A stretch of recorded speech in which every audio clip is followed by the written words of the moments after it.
Kalau soal tipu menipu mah kagak dah. Terus saya dibilang juga soal batu bara, enggak. Dari dulu saya malah ngalah mulu. Saya ikut ganti, ikut bayar di beberapa orang. Ada satu orang malah 23 miliar itu. Saya nggak tahu tuh dari mana bisa ganti itu. Belum yang lain-lain tuh, yang nyelonong ke rumah saya. Tapi kalau sekarang mah enggak lah, saya bilang. Kalau sekarang ada yang mau mempermasalahkan lagi, saya bilang ke polisi aja sih udah. Tanpa peran Yusuf Mansur presentasi di sana, siapa yang mau gubris? Yang mau gubris PT Adi Partner Perkasa? Siapa yang mau percaya sama Adi? Kan begitu nggak ada. Jadi peran Yusuf Mansur ini penting begitu. Jadi seperti si Yusuf Mansur ini sampai hari ini masih melenggang bebasnya karena kita sendiri gitu. Dan teman-teman ketahui ada banyak bisnis yang kemudian bermasalah. Ini saja bagi saya sudah masuk akal untuk kemudian kita bilang, wah orang ini meragukan gitu.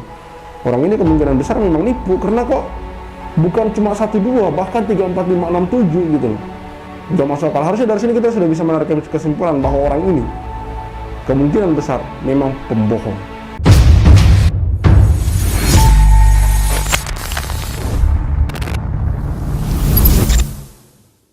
Bismillahirrahmanirrahim. Assalamualaikum warahmatullahi wabarakatuh. Kembali lagi bersama saya Tal Walid dari Thaibah TV. Dari perkara investasi batubara di Bogor, Yusuf Mansur mengulang kebohongannya. Jadi tanggal 24 kemarin sebenarnya kami ingin ke Jakarta gitu untuk mewawancara Pak Zaini Mustafa, namun karena beliau sudah ke Jogja, kalau tidak salah itu tanggal 12 atau 13 kemarin kami mewawancara Pak Zaini, jadi kami memutuskan untuk membatalkan ke Jakarta untuk mewawancara Pak Zaini Mustafa karena tanggal 24 kemarin itu persidangan untuk kasus batubara teman-teman di Bogor untuk kasus Ibu Ilis. Nah di sini kemudian Pak Zaini ini diwawancara oleh Pak Darso Arif yang mana dalam persidangan ini lagi-lagi pihak Yusuf Mansur ini membantah dan memang sepertinya tidak mau tanggung jawab ya. Tidak mau tanggung jawab dan ya seperti sidang-sidang atau persidangan yang sebelumnya memang mereka ini orang yang sulit untuk diajak bekerja sama, orang yang sulit untuk diajak berunding teman-teman. Makanya kalau masih ada komentar-komentar yang mengatakan bahwa pihak Pak Zaini Mustafa ini adalah pihak yang cari panggung lah, pihak yang asal-asalan lah, main tuduh segala macam tanpa tabayun, tanpa bukti segala macam. Mungkin orang tersebut yang pertama mungkin dia pendukung fanatik dari Yusuf Mansur, yang kedua mungkin dia tidak tahu informasi-informasi yang sudah berkembang sampai hari ini gitu. Misalkan untuk kasus Ibu Ilis ini sudah sampai di tingkat persidangan teman-teman, sudah sampai bahkan sudah sampai ke tahap mediasi yang mana lagi-lagi pihak Yusuf Mansur menyangkal itu. Namun anehnya teman-teman, untuk ceramah, di mana di sini Pak Zaini Mustafa mengatakan, kemarin juga mewawancarai, saya pertegas kembali, apakah Pak Zaini Mustafa melihat dengan mata kepala sendiri bahwa Yusuf Mansur ketika itu di tahun 2009 di Masjid Darussalam bercerita tentang atau presentasi mengenai bisnis investasi batubara, Pak Zaini Mustafa sangat yakin sekali. Nah, untuk hal tersebut Yusuf Mansur itu tidak mengakui dan juga tidak membantah. Itu alasan macam apa itu teman-teman? Modal macam apa itu? Tidak mengakui dan tidak membantah. Aneh betul. Memang orang ini tuh, kalau dari kasus ini menurut saya orang ini tuh memang bengal kalau menurut saya. Dalam artian apa yang dia tampilkan di media sosial dia hari-hari ini, citra dia yang ditampilkan di media sosial itu bagi saya hanyalah kamuflase semata teman-teman. Baik, kita simak wawancara Pak Darso Arif dan Pak Zaini Mustafa. Bismillahirrahmanirrahim. Assalamualaikum warahmatullahi wabarakatuh. Dengan saya Darso Arif Lakuama di Thaibah TV pada hari Kamis tanggal 25 April 2024. Kali ini saya kembali mau mengabarkan soal perkembangan persidangan gugatan Ibu Ilis Siti Rahma terhadap Jam'ah Nuratul Mansur atau Yusuf Mansur dan beberapa pihak lainnya termasuk Darul Quran, lembaga pendidikan milik Yusuf Mansur, di Pengadilan Negeri Kota Bogor terkait investasi batu bara tahun 2009 lalu di Masjid Darussalam, Kota Wisata Cibubur. Saudara-saudara, setelah mediasi gagal, di mana Jam'an dan tergugat lainnya mengaku bahwa mereka tidak menerima uang dari Ibu Ilis Siti Rahma, maka persidangan dilanjutkan dengan pokok perkara. Yusuf Mansur dan satu tergugat lainnya sudah memberikan jawaban kepada penggugat, yakni Ibu Ilis Siti Rahma lewat pengacaranya Ibu Zeni Mustafa. Kali ini Yusuf Mansur mengaku bahwa dia bukan komisaris dari PT Adi Partner Perkasa. Ini sesungguhnya pengakuan bukan pengakuan baru. Pada perkara melawan Zeni Mustafa di Pengadilan Negeri Jakarta Selatan, itu Yusuf Mansur juga mengaku bahwa dia bukan komisaris dari PT Adi Partner Perkasa. Tapi Zeni Mustafa punya bukti bahwa Yusuf Mansur sesungguhnya adalah komisaris dari perusahaan itu. Demikian pula pada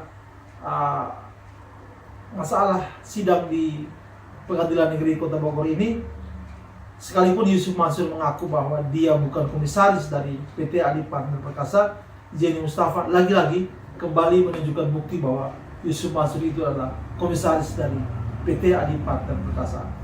Saudara-saudara, terlepas dari permasalahan dalam persidangan ini, Yusuf Mansur itu datang ke Masjid Darussalam, kemudian dia mempresentasikan bisnis atau investasi batubara ini, dan dia mengaku bahwa dia adalah komisaris dari perusahaan tersebut. Karena itu, maka ramai-ramailah jamaah Masjid Darussalam berinvestasi di bisnis ini. Saudara-saudara, untuk ya,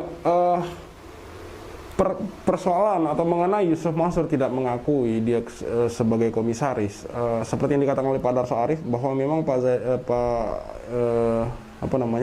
Pak Zaini Mustafa ini berurusan dengan Yusuf Mansur ini bukan hanya di kasus Ibu Ilis, tapi juga di kasusnya sendiri. Karena perlu teman-teman ketahui, Pak Zaini Mustafa ini selain dia sebagai pengacara dalam kasus ini, dia juga punya kasus sendiri sebagai korban dengan bisnis investasi yang sama, yaitu batubara gitu.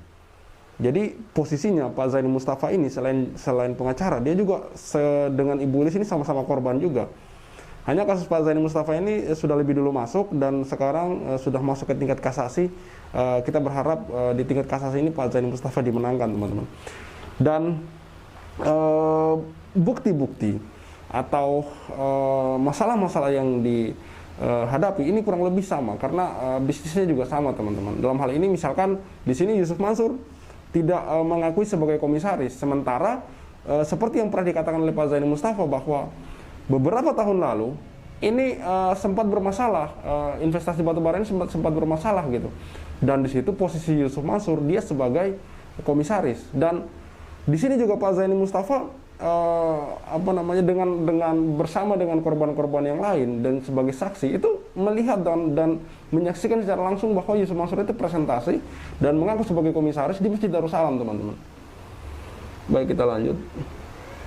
Kamis tanggal 25 April 2024, saya, Pak Zaini Mustafa dan Pak Sudaryanto sedang di teras Masjid Al-Ikhlas, Kompleks Pengadilan Negeri Kota Bogor.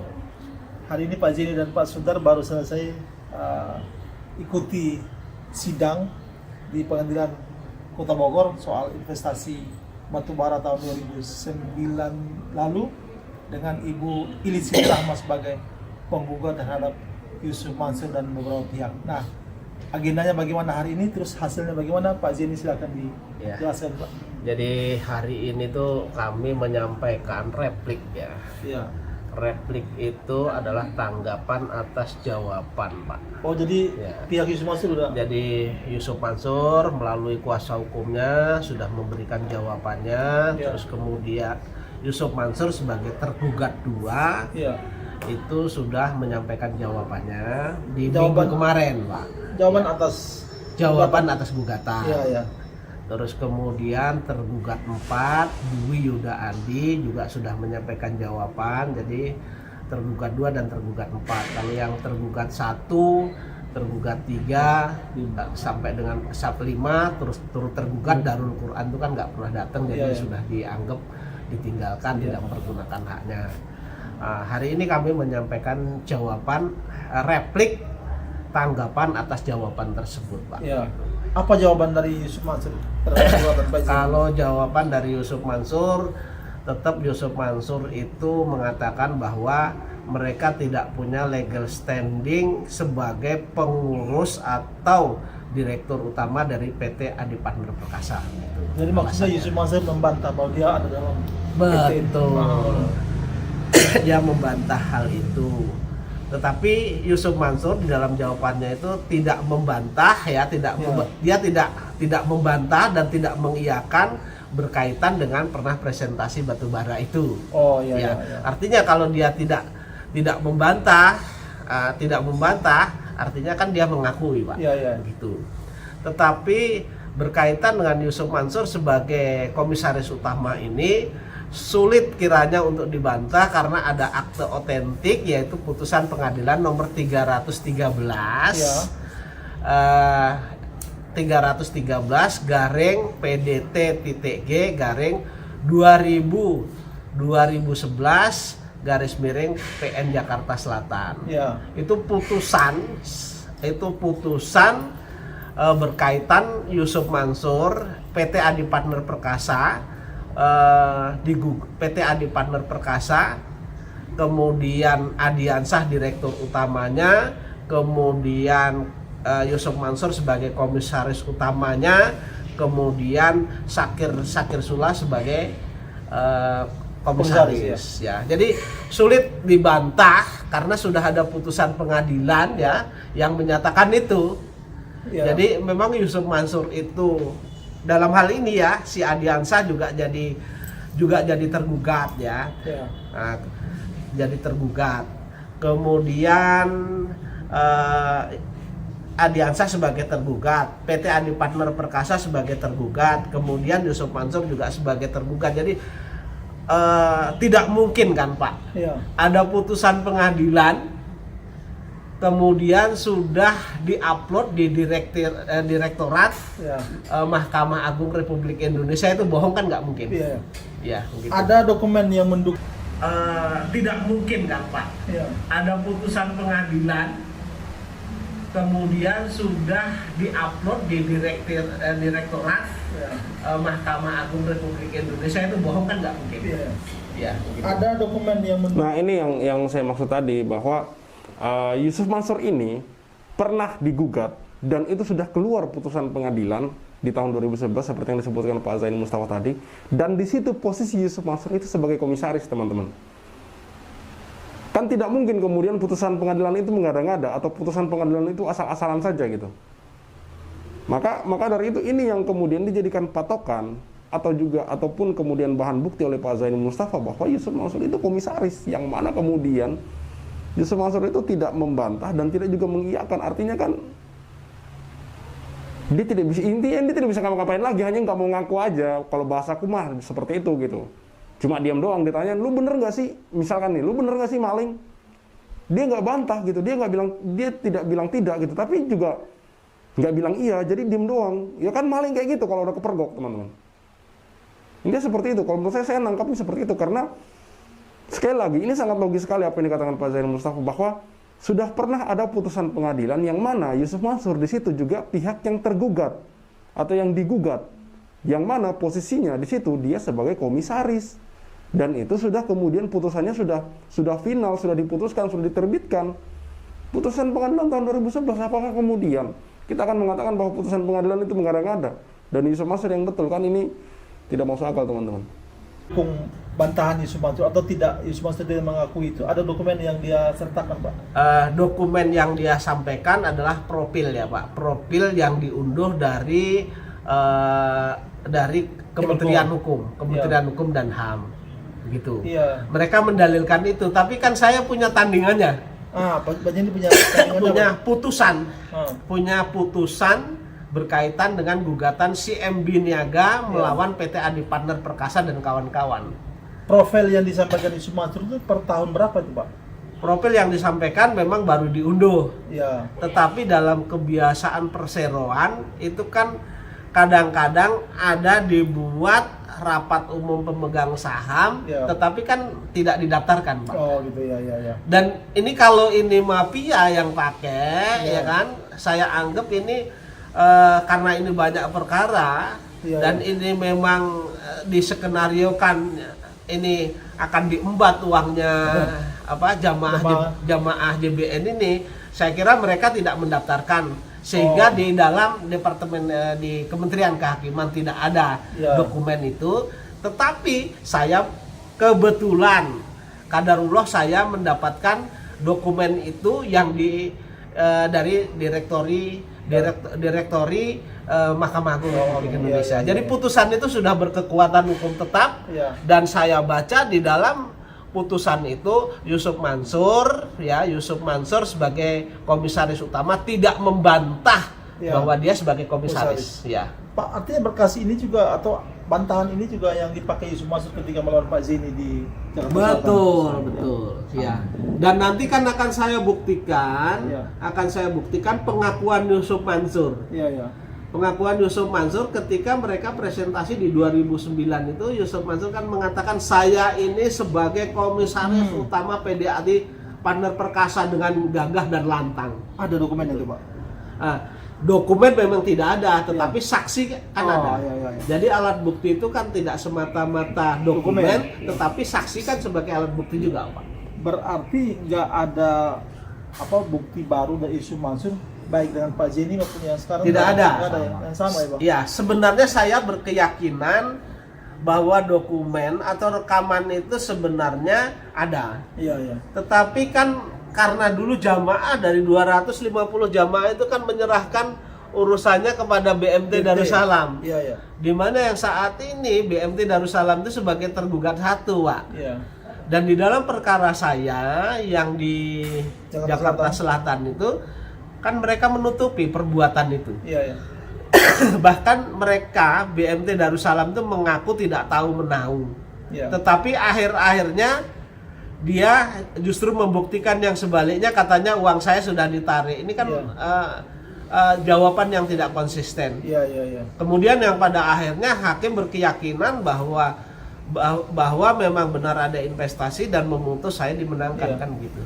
Kalau soal Pak Yuda tergugat berapa? Tergugat 3? Tergugat 4. Tergugat 4 apa yang dia bantah?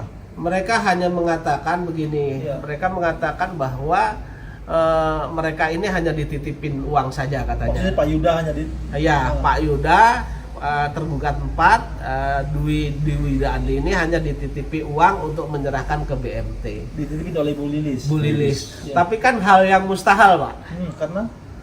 Kenapa hal yang mustahil? Ini kan dalam bisnis, Pak. Iya. Nah, kalau ini dalam bisnis, ya kan, kecil kemungkinan dititipkan. Kan Bu Ilis ini berinvestasi itu kan ada yang disetorkan langsung ke BMT, ada yang melalui tergugat 4. Ya, Pak Yuda ini Pak Yuda ini. Nah, kalau itu uang titipan, makanya saya somir kalau itu uang titipan, saya bilang apa tanda terima titipannya? Ada, Pak, dokumennya? Nggak tahu. Kan saya somir, dia mendalilkan dia dititipin uang, kan dia yang harus membuktikan nanti bahwa dia dititipin uang. Iya. Sepengetahuan dari klien saya, jadi setelah klien saya itu transfer ke tergugat 4 ini, tidak ada satupun dibuat tanda terima dalam bentuk apapun, dan setelah uang ini disetorkan, ya kan, itu pun tidak ada konfirmasi. Sampai dengan hari ini tuh nggak ada konfirmasi. Artinya harusnya ada konfirmasi ke harusnya ketika itu uang titipan tentu dibuat tanda terima bahwa ini uang titipan untuk diserahkan ke sana. Satu. Terus kedua, ketika uang sudah diserahkan titipan itu, tentu mereka konfirmasi. Apakah itu bentuknya surat, apakah bentuknya apa? Hei, ini uangmu yang dititipkan sudah saya serahkan. Gitu. Nah, makanya saya somir dia, saya somir agar dia membuktikan. Dalam replik hari Pak Jini. Kalau saya jelas dapat membuktikan, Pak, berkaitan dengan setoran itu karena memang kan ada transfernya, Pak. Oh gitu ya. Iya. Oke, Pak. Agenda berikut setelah ini apa sih? Agenda berikutnya setelah ini tentu duplik, Pak. Tanggapan dari replik. Tanggapan dari replik. Mereka menanggapi. Iya. Menanggapi replik ini. Iya. Setelah mereka tanggapi ada tanggapan lagi Pak Jini? Enggak ada. Kita bukti. tinggal bukti saja. Pembuktian aja. Sidang surat. pembuktian ya, Pak. Iya, bukti ya. Saksi-saksi kapan hadirnya, Pak? Saksi-saksi setelah alat bukti tertulis selesai semua. Oh gitu ya. Berarti sidang ini masih panjang. berapa kali lagi, Pak ya? Iya. Ya, bisa 5 kali lah. Iya. Jadi saudara-saudara, Yusuf Mansur seperti pada persidangan Pak Zeni dulu di Selatan. Iya. Di sini juga dia tidak mengakui bahwa dia adalah komisaris dari PT Adi Partner Perkasa. Padahal dalam Ya. Tetapi presentasi tapi tidak membantah, Ya. tidak mengiyakan dan tidak membantah dalil saya Ya. yang mengatakan bahwa dia ceramah. Oh gitu ya. Oh gitu ya. Nah, ini yang kemudian saya garis bawahi bahwa agak lucu ya teman-teman, agak lucu. Jadi ada banyak kasus yang bermunculan dan semua narasumber yang kami wawancarai ataupun yang Pak Darso ataupun Mas Aji wawancarai itu menyebut nama Yusuf Mansur. Tapi sampai hari ini itu pertanyaan netizen itu belum terjawab. Kok orang ini belum tersentuh hukumnya? Dan di sini pun aneh gitu, tidak mengakui, tidak mengiyakan, tapi juga tidak membantah. Seperti yang saya bilang tadi, analogi maling tadi. Maling mah kalau udah ketangkap ya, ditanya, kamu maling ya? Itu kebanyakan dari mereka tuh diam doang gitu loh ditanyain. Ini diam dalam artian tidak mengiyakan dan juga tidak membantah gitu loh. Artinya memang dia hanya malu untuk ngaku gitu loh. Malu untuk ngaku karena dia sudah terlanjur membangun citra yang bagus gitu loh di masyarakat. Citra seolah-olah dia malaikat tanpa sayap gitu loh. Yang mana kenyataannya ternyata malaikat tanpa sayap ini merugikan banyak orang gitu loh, dengan segala celotehan-celotehan dia yang manis gitu.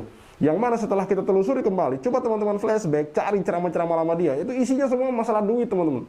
Masalah duit, masalah pengen jadi presiden, pengen jadi apalah itulah, pengen punya mobil, helikopter dan segala macam gitu. Orang macam apa ini?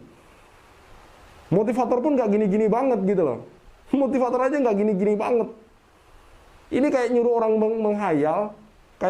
menghayal, sambil kemudian dihabisi pelan-pelan gitu loh. Aneh banget memang. Dan uniknya sampai hari ini masih dibiarkan melenggang bebas ke sana kemari gitu. Mungkin kalau kami ini diam, mungkin dia kembali lagi lebarin sayapnya, kepakan sayapnya lagi gitu loh. Kembali lagi berceloteh ke sana kemari gitu. Karena memang tipikal kita, banyak orang yang bilang tipikal orang Indonesia itu mudah lupa gitu loh. Mudah lupa gitu loh. Mudah lupa dalam artian ya gampang kemudian untuk kemudian kembali jatuh di lubang yang sama. Nanti setelah jatuh baru ngeluh lagi gitu. Kita seperti ini tipikalnya teman-teman. Makanya orang-orang seperti ini itu tumbuh subur di negeri ini gitu. Baru kemarin ada lagi satu public figure yang kemudian tertangkap kamera atau kemudian diliput kamera, rumahnya mewah sekali, luas banget, yang mana itu tidak sinkron dengan profesi yang dia sandang gitu. Bisnisman bukan, usahanya nggak tahu di mana, dikenal sebagai tokoh agama, tapi kok rumahnya gede banget, udah kayak ngalahin lapangan sepak bola, udah kayak istana. Bukan kayak istana, memang istana teman-teman. Jadi seperti si Yusuf Mansur ini sampai hari ini masih melenggang bebas ya karena kita sendiri gitu. Dan perlu teman-teman ketahui, ada banyak bisnis yang kemudian bermasalah. Ini saja bagi saya sudah masuk akal untuk kemudian kita bilang, wah orang ini meragukan gitu. Orang ini kemungkinan besar memang nipu, karena kok bukan cuma 1, 2, bahkan 3, 4, 5, 6, 7 gitu loh. Masalah yang dihadapi dengan model masalah yang sama, yaitu dugaan penipuan teman-teman. Dari sini seharusnya kita bisa berpikir bahwa kemungkinan besar orang itu menipu gitu loh. Kemungkinan orang ini memang suka bohongin orang gitu loh. Ada banyak video-video yang dengan nyata dan jelas membuktikan bahwa dia bohong gitu loh. Contoh, komisaris Grab, mengaku sebagai komisaris Grab. Itu sampai sekarang justru malah diklarifikasi oleh Grab sendiri bahwa Yusuf Mansur tidak terafiliasi sama sekali dengan Grab gitu. Yang kedua, ngunyeng-ngunyeng seorang anak kecil yang kemudian sekarang jadi dubes di Eropa Timur. Saya pernah tantang gitu. Buktikan siapa orang yang sebut namanya. Kan dubes itu kan bisa disebutkan namanya dan bisa dikonfirmasi lewat Google gitu. Siapa yang ngunyeng-ngunyeng itu? Juga tidak dijawab. Naik pesawat dalam setahun 1000 kali. Ini juga tidak masuk akal. Bertemu dengan Rasulullah SAW tidak masuk akal. Belum lagi cerita dia mengenai sedekah mobilnya yang bisa ganti-ganti mobil hanya karena sedekah. Tidak masuk akal. Dan masih banyak cerita lain. Teman-teman kalau searching di YouTube itu banyak banget cerita-cerita yang gak masuk akal. Harusnya dari sini kita sudah bisa menarik kesimpulan bahwa orang ini kemungkinan besar memang pembohong. Cukup sekian dari saya Al Walid. See you on the next videos.